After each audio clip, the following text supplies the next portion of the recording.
حضور سیدنا غوث پاک سرکار رضی اللہ تعالیٰ عنہ کی کرامات اور آپ کے دعووں کے حوالے سے انجینئر محمد علی مرزا نے کچھ باتوں پر اعتراض کیا اور اس کا مذاق اور ٹھٹھا اڑایا ہے، اور کہا کہ شیخ عبد القادر جیلانی نے جو دعوے کیے قصیدہ غوثیہ کی صورت میں یہ تو کفریہ اور شرکیہ دعوے ہیں، اور قصیدہ غوثیہ تو شرک اور کفر سے بھرا ہوا ہے، اور یہ متکبرانہ دعوے جو ہیں یہ نہ تو نبی علیہ الصلوۃ والسلام نے کیے ہیں اور نہ ہی کسی صحابی نے ایسے متکبرانہ دعوے کیے ہیں۔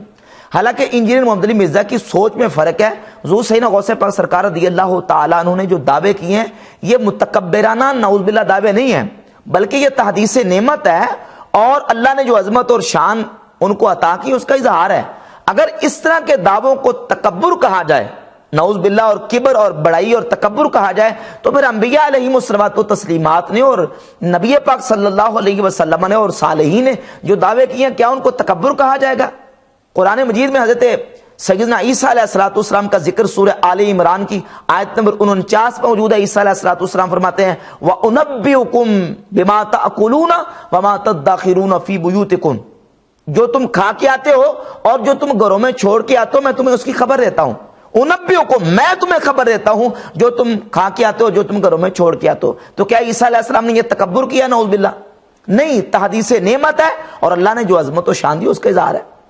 سیدنا حضرت یوسف علیہ نبینا علیہ الصلوۃ والسلام کا ذکر سورہ یوسف میں آیت نمبر 59 ہے۔ حضرت یوسف علیہ الصلوۃ والسلام فرماتے ہیں کہ انا خیر المنزلین انی اوفی الکیل والمیزان وانا خیر المنزلین، میں خیر المنزلین ہوں۔ یہ دعویٰ ہے حضرت سیدنا یوسف علیہ الصلوۃ والسلام کا۔ یہ وہ کلمات ہیں جو حضرت سیدنا نوح علیہ الصلوۃ والسلام نے اللہ رب العزت کے بارے میں کہے ہیں۔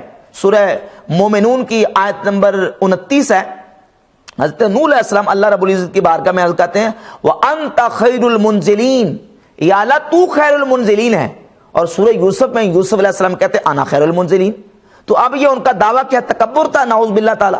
حضرت سیدنا یوسف علیہ الصلوۃ والسلام اپنے بھائیوں کو کہتے ہیں اذهبوا بقمیصی ھذا فالقوه علی وجه ابی یاتی بصیرا، میری یہ قمیض لے جاؤ اور اس کو میرے والد حضرت یعقوب علیہ الصلوۃ والسلام کے چہرے پر ڈالو، اس سے ان کی آنکھوں کی روشنی اور بینائی واپس آ جائے گی۔ کیا تکبر کے طور پر یہ کہا تھا؟ نہیں، اپنی عظمت و شان کے اظہار کے لیے۔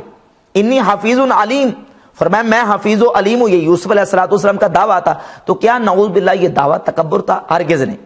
اسی طرح قرآن مجید میں سورۃ النمل کی آیت نمبر 40 میں حضرت آصف بن برخیہ نے جو اظہار کیا حضرت سلیمان علیہ السلام کے سامنے، انا آتیک بہ قبل ان یرتد الیک طرفک، میں آپ کی بارگاہ میں ملکہ بلقیس کا تخت لے کے آؤں گا آپ کی آنکھ جھپکنے سے پہلے۔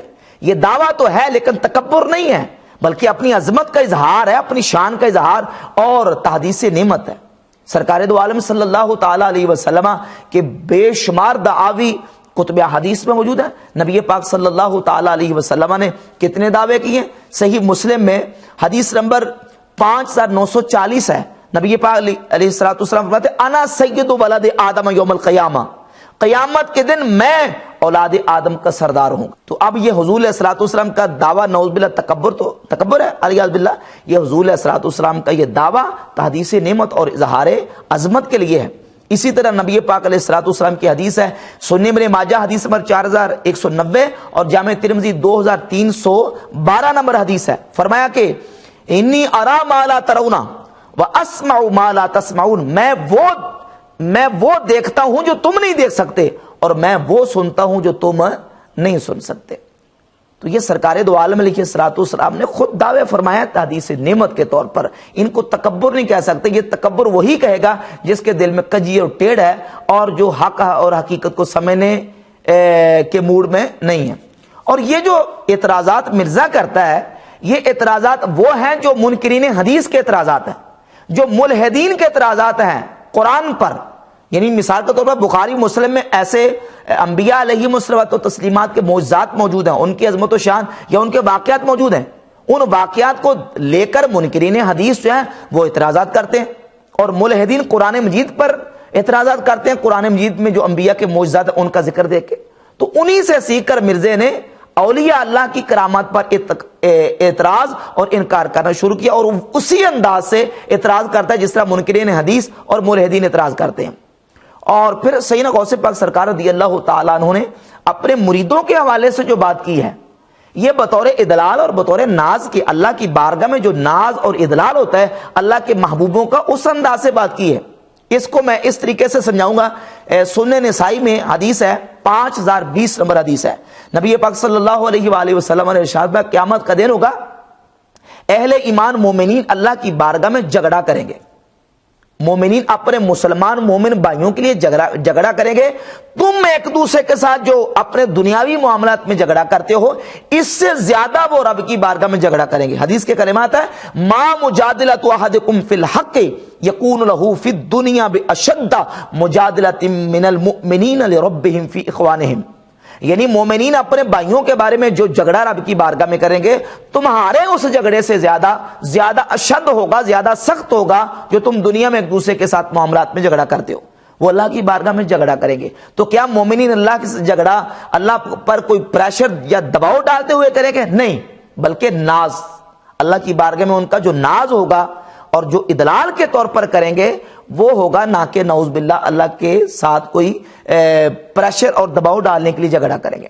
تو حضور غوث پاک سرکار رضی اللہ تعالیٰ نے اپنے مریدوں کے حوالے سے جو بات کی ہے وہ اللہ کی بارگاہ میں بطور ناز کی ہے کہ اللہ کی ذات پر مجھے ناز ہے کہ اللہ رب العزت جل شانہ میرے مریدوں کو توبہ کی مرتبہ کو توفیق عطا کرے گا۔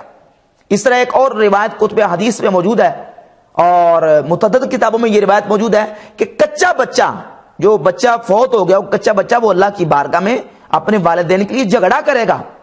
تو کیا وہ بچہ جھگڑا کرے گا اللہ پہ نعوذ باللہ کو دونس اور اللہ پر کوئی دباؤ اور پریشر ڈالنے کے لیے؟ نہیں، نعوذ باللہ، وہ بطور ناز اللہ کی بارگاہ میں جھگڑا کرے گا اپنے والدین کی شفاعت اور بخشش کروانے کے لیے۔ تو اسی طرح غوث پاک سرکار رضی اللہ تعالیٰ عنہ نے اپنے مریدوں کے لیے اور اپنے معتقدین اور اپنے محبین کے لیے یہ بات کی ہے کہ میں اپنے مریدوں کو اللہ کی بارگاہ میں ان کی بخشش کرواؤں گا۔ تو نبی پاک صلی اللہ تعالیٰ علیہ وآلہ وسلم کی ذات گرامی قدر کے اس طرح کے بے شمار احادیث شفاعت آپ دیکھ لیں۔